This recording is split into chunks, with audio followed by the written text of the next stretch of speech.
Hey everyone, welcome to another deep dive. This time you wanted us to explore the Daniel fast. Yeah, this is a pretty popular one. It is. So to get into it, we found some excerpts from a document, originally in Spanish, and it goes through like the whole history of the Daniel fast, what it's all about, the guidelines and stuff. It's pretty comprehensive. It is. Oh, Yeah. and it also includes a bunch of testimonials from people who have actually tried the Daniel fast. Yeah, those personal stories can be really powerful. For sure. And right away, one thing that really struck me is that this is about way more than just like giving up chocolate or something for a few weeks. Oh, absolutely. This is like serious spiritual growth territory. It's about connecting with God on a deeper level. Exactly. It's fascinating how something so ancient can still be so relevant today. You hit the nail on the head. The Daniel fast really resonates with people across different cultures and time periods. So to really unpack this, I think we need to go back to the source, right? Yeah, we got to start with the OG Daniel. The OG Daniel, I like it. So we're talking about the book of Daniel in the Bible. That's right. The story of Daniel is really the foundation for this whole practice. Can you give us the Spark Notes version for those who might not be familiar? Okay, so picture this.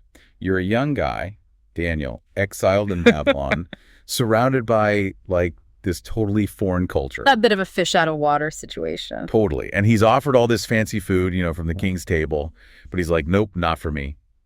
He believes it would defile him, compromise his devotion to God. It was a serious act of resistance. It was. So he asks for just simple veggies and water. And get this, he ends up healthier than all the dudes who are feasting on the rich stuff. That's wild. So basically, he took a stand for his faith, and that's what inspired the Daniel fast. Exactly. It's a really powerful story. And it's not just about saying no to certain foods. It's like saying yes to something deeper. You nailed it. It's a conscious choice to prioritize spiritual nourishment over just indulging your physical cravings. So in the source material we have, it outlines these 3 distinct levels of the fast. Each with increasing restrictions, right? Yeah. It's like you're stepping deeper and deeper into this commitment with each level. Exactly. Think of it like climbing a spiritual ladder. Level 1, it eases you in. You cut out rich foods, meat, sweets. So it's about simplifying your diet, getting back to basics. Exactly. Level 2, it gets a little stricter. Yeah. And then level 3, you're going all in. No meat, no bread, no sweeteners, nothing processed or artificial. Wow, that's intense. I can see why people report feeling transformed after level 3. It's like pushing your boundaries, testing your limits. And emerging stronger on the other side. Yeah, absolutely. And there's a really interesting symbolic layer to all this too, like with yeast, for example. Yeast, like the stuff in bread. What's symbolic about that? Well, the source material talks about how yeast makes bread expand and puff up, right? Yeah. And in the Bible, that kind of expansion is often linked to pride and moral corruption. Really? So things that pull us away from God. Exactly. So by giving up bread, you're making the symbolic rejection of those negative influences, like saying, I'm letting go of that stuff that's puffing me up with false ego. It's a physical way of representing an internal cleansing. Exactly.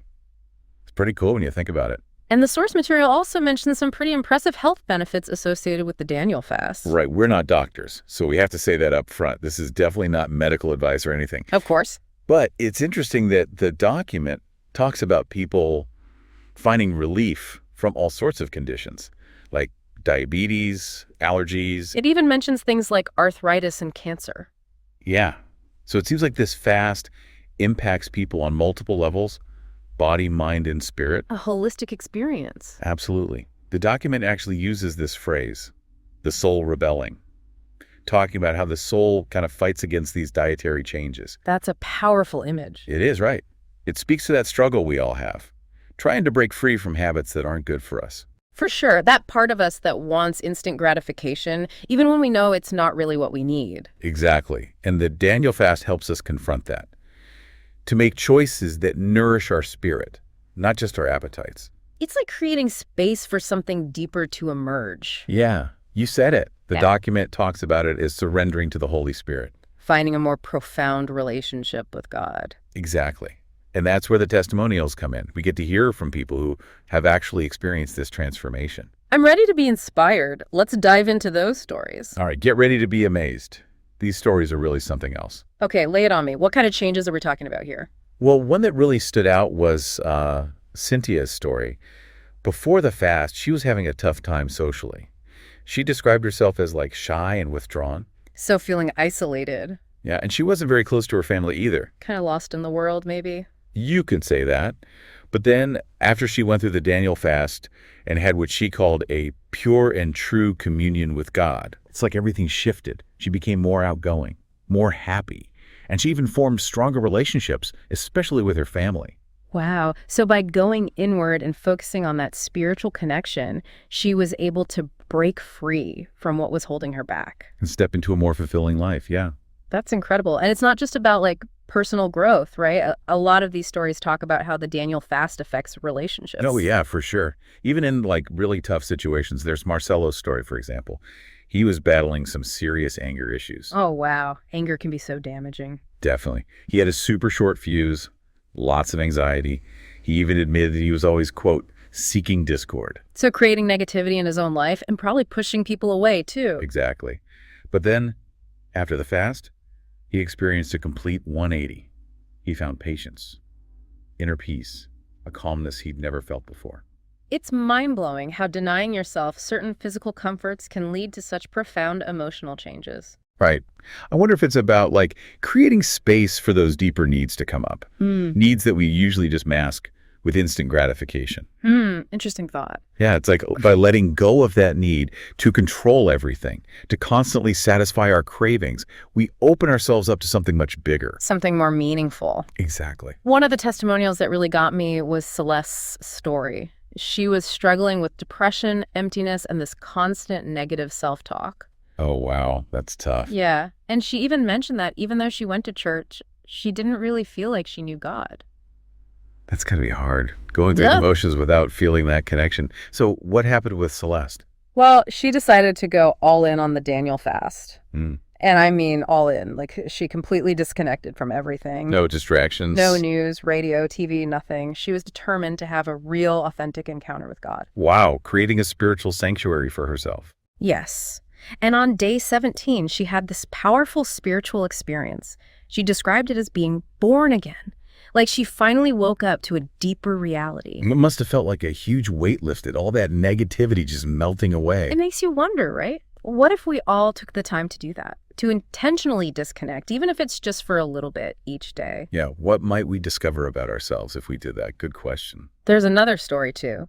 Jorge, who was really struggling with shyness and insecurity. Holding himself back from his goals. Exactly. It wasn't necessarily about overcoming some big obstacle, but more about breaking free from those limiting beliefs. Yeah, the ones that keep us playing small. Yeah. And the fast helped him do that. He found this new confidence, this inner strength. And I bet that had a ripple effect on all areas of his life. I think so. It's amazing what can happen when you change your mindset. It's really powerful. And we have Jessica's story, too. She had issues with anger, nervousness, and tons of self-doubt. Sounds familiar. Right. After the fast, she said she found a sense of inner peace and a much clearer direction in her life. But she was able to quiet the noise and tap into her own wisdom. Yes. And we can't forget Erica. She had a strong faith already, but even she found herself growing deeper through the Daniel fast. So what was her experience like? Well, before the fast, she was fighting a lot with her mother, using bad language, hanging out with a crowd that wasn't a good influence. Sounds like she was maybe going through a rebellious phase. Yeah, maybe. But the fast helped her to change all that. She found peace, strength, and she even decided to do the fast again the next year. She must have felt like it was really working for her. She did. She said she felt like God was working wonders in her life. It's truly inspiring, and it speaks to the power of this ancient practice. It's not a one-size-fits-all solution, obviously. Of course not. But it does seem to offer a pass for anyone looking for a deeper connection. Whether it's with themselves, with God, or with a sense of purpose. Exactly. And it's really cool how the Daniel fast resonates with people from all walks of life, different ages, different stages of their spiritual journey. Right. It's not just for young folks or those facing big challenges. Yeah. We also have Nora's story in here. She was dealing with nervousness and anger, and even though she was a bit older, she found that the Daniel fast helped her gain control over those emotions and experience peace and renewal. It's never too late to grow and change. It's inspiring. It is. And sometimes those later life transformations are the most profound. I love that. Speaking of profound, I was also really drawn to Florencia's story. She was struggling with insecurity, depression, a sense of emptiness. That's a lot to carry. It is. But she described the Daniel fast as a life-changing experience. Like, it helped her connect with God and find strength and joy. Like she rediscovered a part of herself that had been lost. Exactly. And I think that's what's so powerful about all of this. It's not just about the food. It's about taking a step back from the world, creating space, and connecting with something bigger than yourself. And, you know, it's worth noting that even though the Daniel fast has roots in Christianity, the ideas behind it can be meaningful for anyone. That's so true. Choosing simplicity, focusing on spiritual nourishment, making space for reflection. Those are universal principles. Totally. It doesn't matter what you believe, those things can benefit anyone. 100%. And while the testimonials are super inspiring, it's important to remember that the Daniel fast isn't magic. It's not a quick fix. Nope. It takes effort, commitment. You got to be willing to face the parts of yourself that you might normally avoid. It's about making choices that align with your values and create space for growth. Well said.